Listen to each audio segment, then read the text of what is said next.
tadi sore gue ke rumah Peot, ngelihat kondisi Parungkat aneh dah bang. Aneh kenapa?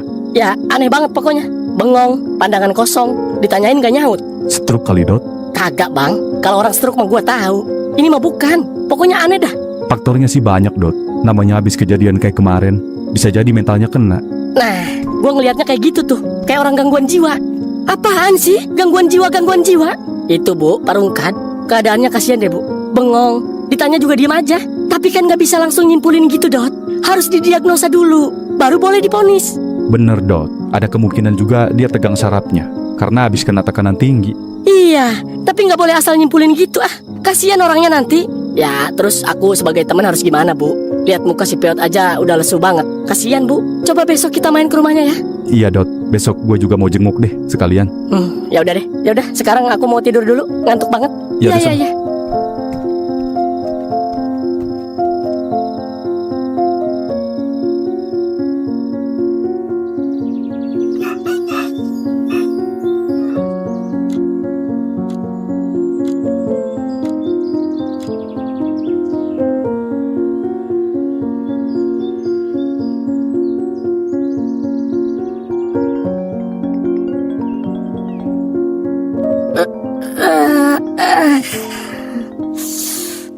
Siapa sih? Halo, kenapa Yot?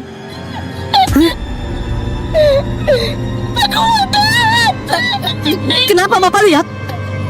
Allah, astagfirullah, Bapak. Iya, Bapak lu kenapa Yot?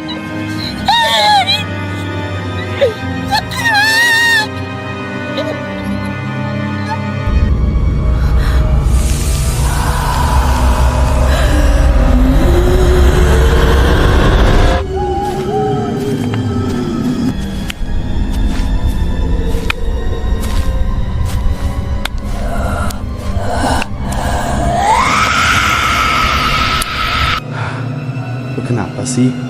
Peot, coba jelasin. Lu kenapa dah? Sama bapak lu, kenapa juga gue bingung ini harus ngomong apa Peot? Coba ngomong pelan-pelan. Woi, Parungkat gak kenapa-kenapa kan Peot? Dia baik-baik aja kan? Jangan bilang kalau Parungkat udah gak ada di rumah. Coba jelasin Peot kepada gue. Jangan nangis mulu dah.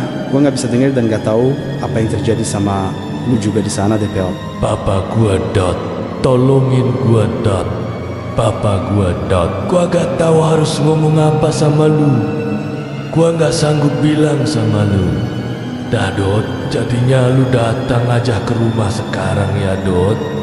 Bantuin gua juga ini tentang bapak gua Dot. Nanti gua jelasin di sini deh tentang kenapa bapak gua Dot. Cepatan lu kesini ya Dot.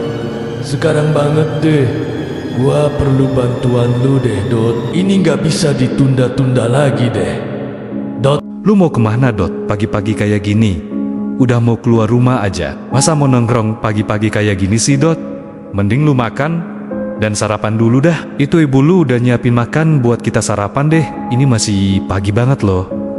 Dot, lu udah mau nongkrong aja deh. Kan lu udah dipecat juga sama si Peot dan Parungkat. Katanya dia lagi gak stabil kan keuangannya. Masa sih? Lu mau kerja lagi kan? Gak mungkin juga. Ya gue pikirnya sih lu mau nongkrong sama anak-anak kan? Nah kebetulan lu udah bangun dan udah ada di sini bang. Ayo ikut gua bang. Si Peot butuh bantuan. Gua tadi telepon kepada gua dengan nangis-nangis juga deh. Katanya sih dia bilang bapaknya, tapi dia nggak mau jelasin kenapa dengan bapaknya deh. Ya kali sih bang.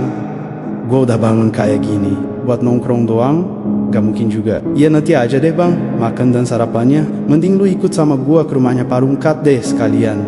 Lu mau jenguk Parungkat kan bang? Jadinya, ayo ke sana. Waduh, ayo deh Dot, kita ke sana.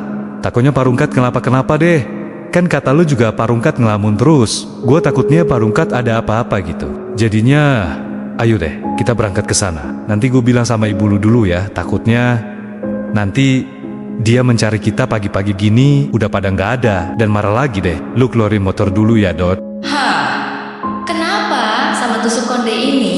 Gua mau jual tusuk konde ini dan memperlihatkan kepada temen gua. Kok malah dia kayak gak mau ya Dan gua juga tadi sedikit melihat kalau Pak Rungkat dan nenek-nenek deh di hutan yang sangat gelap juga.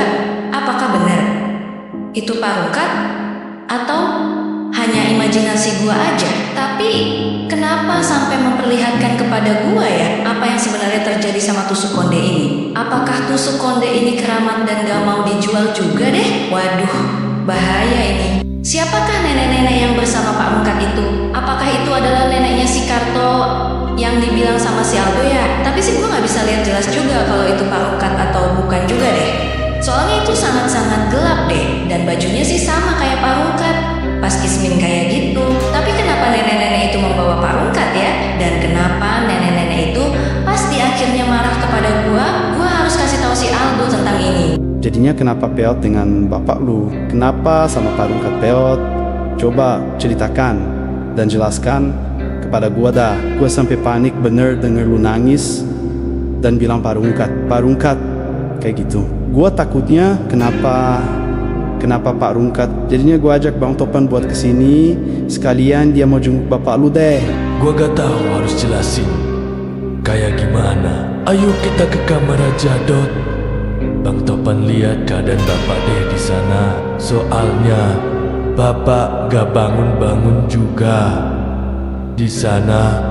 Dot, gua udah bangunin dia, tapi bapak malah tidur terus deh. Gua takut terjadi apa-apa juga kepada bapak deh, Dot. Hah, serius lu yo? Bapak lu nggak bangun-bangun? Apa jangan-jangan bapak lu ketapean deh, jadinya nggak bangun-bangun Peot? Soalnya kan dia kata si Dot kemarin ngelamun dan nggak jawab juga deh kalau dipanggil kan. Seriusan, Bang Topan, gak tahu kenapa bapak gak bangun-bangun dari tadi. Jadinya gua bingung harus melakukan apa deh kepada bang. Gua langsung telepon si Dot deh. Pagi-pagi kayak gini. Maaf juga ya Dot, udah ganggu istirahat lu. Gua tahu kok lu pastinya masih tidur kalau jam segini. Tapi gua hanya bisa telepon lu deh, soalnya si Robi masih sakit dan belum pulih juga deh. Dan si Kona masih sesak napas juga deh. Jadinya gua mau minta tolong kepada lu, Dot Bang Topan. Gua harus gimana ya? Waduh, tadi sekalian aja Mama Mika Dot buat kesini dan lihat kondisi Pak Rungkat deh. Takutnya kan dia kenapa-kenapa juga kan. Dan harus segera pertolongan pertama atau rujukan ke rumah sakit yang besar. Dan kita harus bawa Mama Mika ke sini, Dot. Pak Rungkat gak bangun-bangun ini. Jadinya Bo jemput dulu Mama Mika ya, sebentar, dan mau bawa dia ke sini deh.